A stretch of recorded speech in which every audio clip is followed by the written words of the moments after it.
नमस्कार शिक्षक साथियों, बिहार विशिष्ट शिक्षक चैनल के अनमोल पेश का शिक्षा संवाद के एक और नई एपिसोड में आप सभी शिक्षक साथियों का तहे दिल से स्वागत है। साथियों, सबसे पहले टीचर ऑफ द डे बनने के लिए राम प्रवेश पासवान जी फ्रॉम बेगूसराय एंड मोहम्मद जकी इमाम जी फ्रॉम सहरसा को मेनी कॉन्ग्रेचुलेशन। अगर आप भी बनना चाहते हैं टीचर ऑफ द डे तो इस वीडियो को शेयर करके अपने नाम और पता के साथ एक प्यारा सा कमेंट जरूर करिएगा।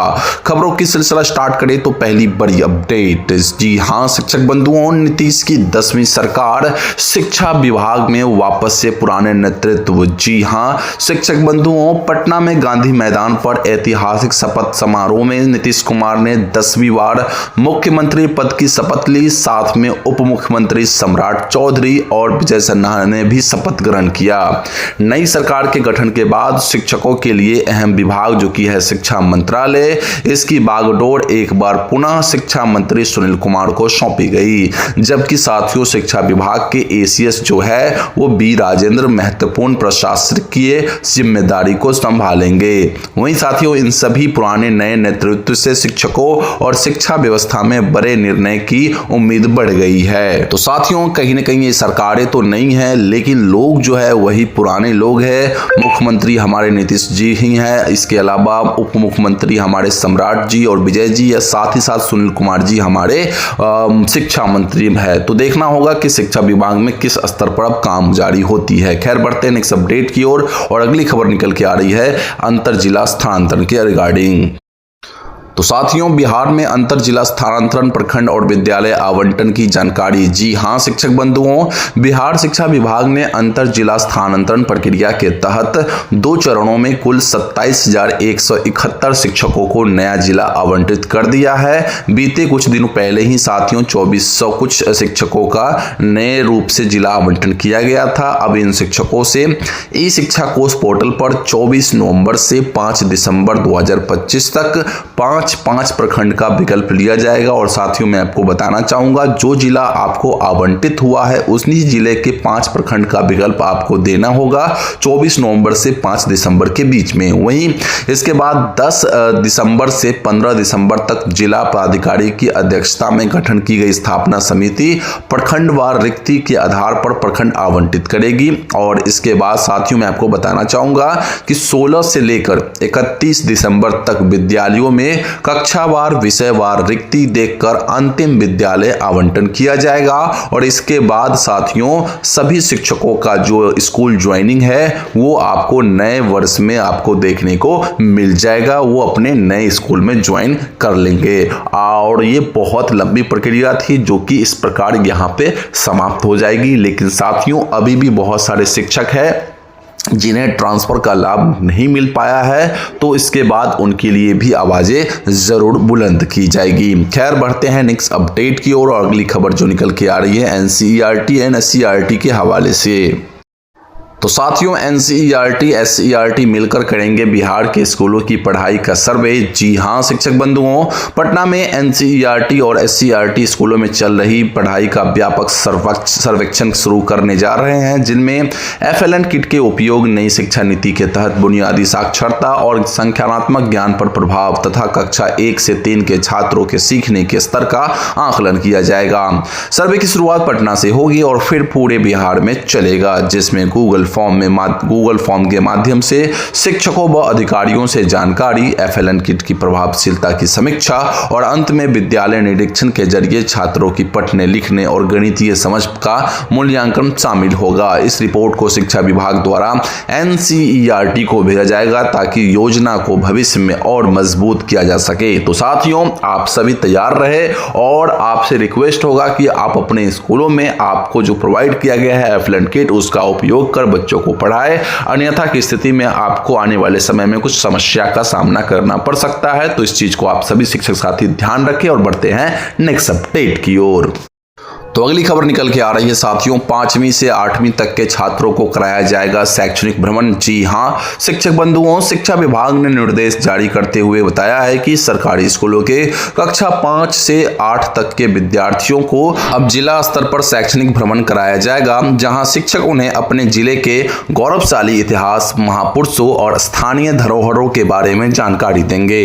भ्रमण के बाद स्कूल प्रधानों को फोटो, वीडियो और रिपोर्ट जिला शिक्षा कार्यालय को भेजनी होगी, जबकि खर्च जो है स्कूल के आंतरिक स्रोतों से किया जाएगा।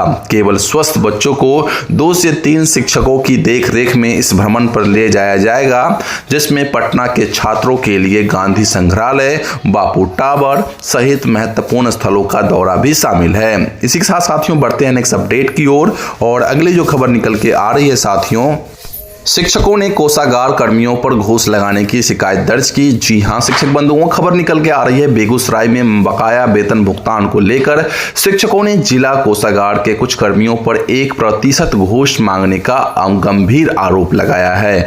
बिहार स्टेट टीचर्स एसोसिएशन गोपगोट ने प्रतिनिधिमंडल ने डीएम एवं वरीय कोषागार अधिकारी को ज्ञापन देकर बताया कि घूस देने पर पूरा भुगतान कर दिया जाता है, जबकि इनकार करने पर वेतन विपत्र वापस कर दिया जाता है या अधूरा भुगतान कर फाइल को रोक दिया जाता है। मातृत्व अवकाश के वेतन में भी मनमानी और कई माह का भुगतान रोकने की शिकायत सामने आई है। संघ ने चेतावनी दी है कि शिक्षकों से अवैध वसूली किसी भी हाल में बर्दाश्त नहीं की जाएगी। तो साथियों ये जो अपडेट निकल के आ रही है बेगूसराय से, लेकिन कहीं ना कहीं मुझे भी कई जगहों से इस तरह की संबंधित खबरें निकल के आ रही है, शिकायतें मुझ तक भी मिल रही है। तो क्या आपके जिला में कुछ इस तरह का हाल है अथवा नहीं, आप कमेंट बॉक्स में जरूर बताएं। क्या आपके भी बकाया भुगतान में कुछ प्रतिशत की जो है घूस मांगी जा रही है, इसकी जानकारी कमेंट बॉक्स में जरूर दें। बढ़ते हैं नेक्स्ट अपडेट की ओर और अगली खबर जो निकल के आ रही है बेसिक शिक्षकों के एरियर के हवाले से। बेसिक शिक्षकों का एरियर भुगतान पूरा 1.21 लाख रुपए होंगे क्रेडिट। जी हां शिक्षक बंधुओं, बेसिक शिक्षकों के एरियर भुगतान की प्रक्रिया पूरी कर दी गई है और लगभग 1,21,000 रुपए की राशि खातों में क्रेडिट की जाएगी। एसीएस बी राजेंद्र के निर्देश के बाद नवंबर वेतन और एरियर दोनों के भुगतान की कार्रवाई तेज कर दी गई है। तकनीकी बाधाओं वाले जिलों में पुनः फिक्सेशन और भुगतान प्रक्रिया शुरू हो चुकी है। कई शिक्षकों का एरियर और वेतन मिलाकर लगभग 1.5 लाख रुपए तक का राशि क्रेडिट होगी इस बार नवंबर वेतन के साथ में। तो साथियों आप जरूर बताएं कि आपका एरियर कितना बन रहा है, इस नवंबर वेतन के साथ आपका भुगतान कितना होगा, इसकी जानकारी कमेंट बॉक्स में जरूर दें ताकि शिक्षकों को इसके बारे में जानकारी प्राप्त हो सके। और साथ ही साथ आप जरूर बताएं कि आप किस बैच के टीचर हैं, ताकि इससे शिक्षकों को और आसानी हो सके। और अगर आपको पता नहीं है, जानना है, तो इसके लिए भी अपना बैच और साथ ही साथ अपनी कैटेगरी को जरूर मेंशन करके कमेंट करें। बढ़ते हैं नेक्स्ट अपडेट की ओर। अगली अपडेट निकल के आ रही है डोर टू डोर सर्वे के हवाले से। तो डोर टू डोर सर्वे और स्टेशन ईंट भट्टों पर चलेगा विशेष अभियान। जी हां शिक्षक बंधुओं, शिक्षा विभाग ने 6 से 19 वर्ष आयु वर्ग के उन बच्चों को पुनः स्कूल से जोड़ने के लिए विशेष अभियान शुरू किया है जो 30 दिन से अधिक अनुपस्थित रहकर आउट ऑफ स्कूल श्रेणी में आते हैं। इनके लिए डोर टू डोर सर्वे के साथ रेलवे स्टेशन, ईंट भट्टों और अन्य संवेदनशील स्थानों पर भी अभियान चलाया जाएगा।